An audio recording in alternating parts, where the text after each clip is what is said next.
ధీంతన తోంతన నటరాజుకి నట భంగిమవో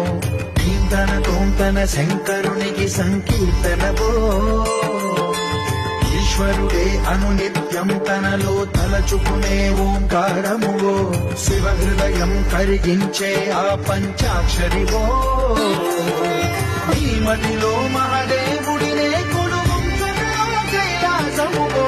అతని పాదము చందన వెలిగే